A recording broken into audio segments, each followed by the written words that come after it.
বাংলাদেশে ফের হিন্দু যুবককে নৃশংসভাবে জানিয়ে শেষ করার চেষ্টা। এবার ঘটনাস্থল শরীয়তপুরের ডামুডা। বাংলাদেশের একাধিক সংবাদ মাধ্যমে প্রকাশ করা হয়, কর্মস্থল থেকে বাড়ি ফিরছিলেন খোকন চন্দ্র দাস। রাস্তায় কয়েকজন দুষ্কৃতী তাকে ঘিরে ধরে, এরপর ব্যাপক মারধর করে। প্রাণে মারতে ওই যুবককে ছুরি দিয়ে আঘাত করে, গায়ে পেট্রোল ঢেলে জীবন্ত জানিয়ে শেষ করার চেষ্টা করা হয়। তবে কাছে একটি পুকুর ছিল, কোনো রকমে তিনি প্রাণে রক্ষা পান। ডামুডা থানার পুলিশের তরফে জানানো হয়েছে, বুধবার রাত 9:30টার দিকে ডামুডার কনেশ্বর ইউনিয়নের কেওর ভাঙার কাছে এই ঘটনা ঘটে। খোকন পেশায় গ্রাম্য চিকিৎসক ও ওষুধ বিক্রেতা। তিনি অটোরিকশায় বাড়ি ফিরছিলেন, তার কাছে টাকা ছিল।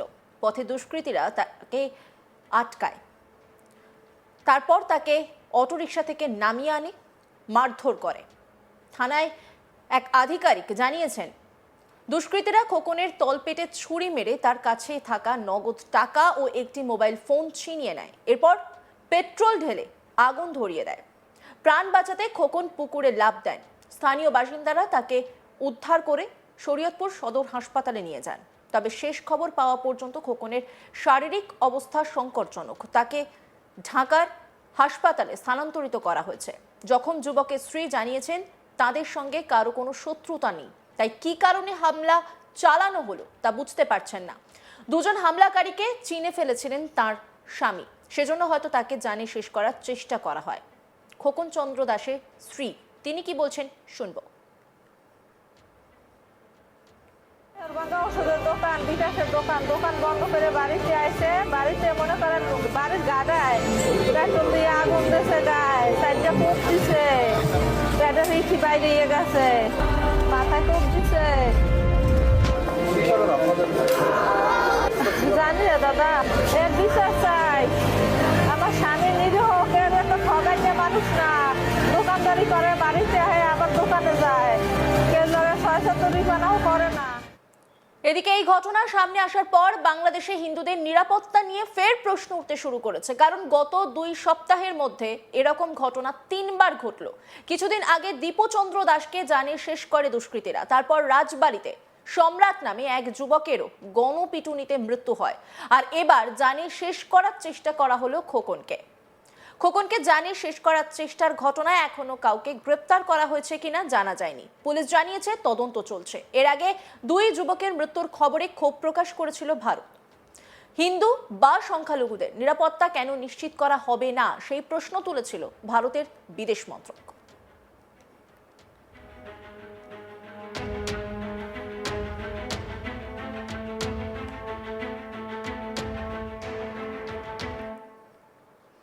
দিন কয়েক আগে দীপু দাস সম্রাটের পর বাংলাদেশে নৃশংসভাবে শেষ করে ফেলা হয়েছে এক হিন্দু যুবককে।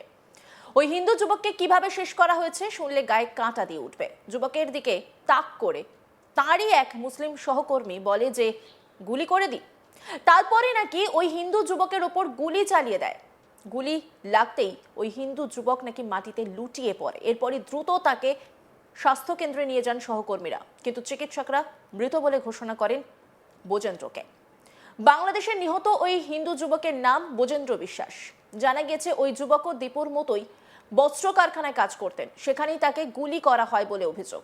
জানা গেছে ময়মনসিংহ জেলার ভালুকার একটি ফ্যাক্টরিতে কাজ করতেন বোজেন্দ্র বিশ্বাস নামে বছর 42-এর ওই ব্যক্তি।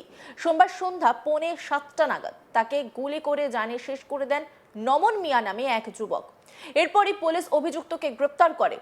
বাংলাদেশ পুলিশ ও প্রত্যক্ষদর্শীদের দাবি, বোজেন্দ্র ও নমন দুজনেই সুলতানা সোয়েটার্স লিমিটেড নামে একটি ফ্যাক্টরিতে নিরাপত্তা রক্ষীর কাজ করতেন।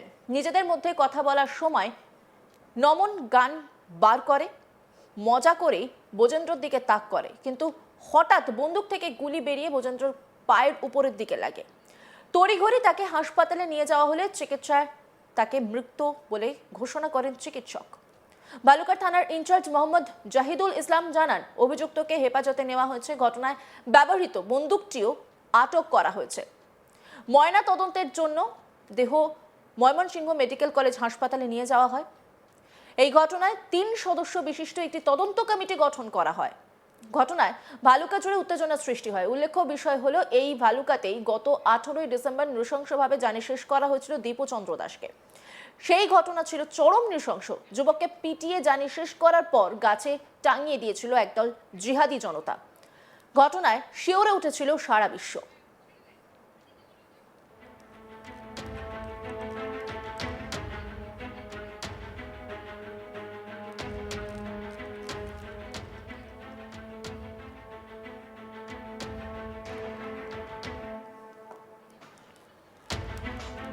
বাংলাদেশে দীপচন্দ্র দাসের যে ঘটনা ঘটেছে সেটি কোনো নতুন ঘটনা নয়, আগেও অনেকবার হয়েছে। হিন্দুদের উপরে অত্যাচার ও অনাচারের ঘটনা লাগাতার দেখা যাচ্ছে।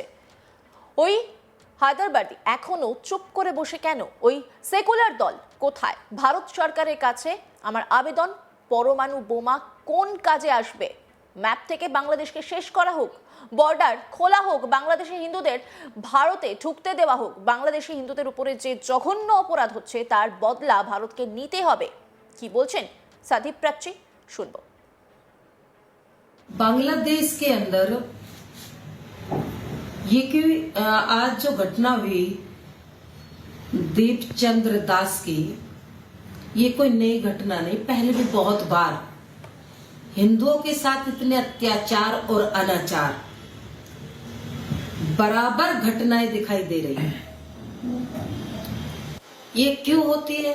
क्योंकि हिंदू जहां जहां कम होता है, जहां जहां हिंदू घटता है, वहां वहां उनके साथ इसी तरह से अत्याचार अनाचार होते हैं।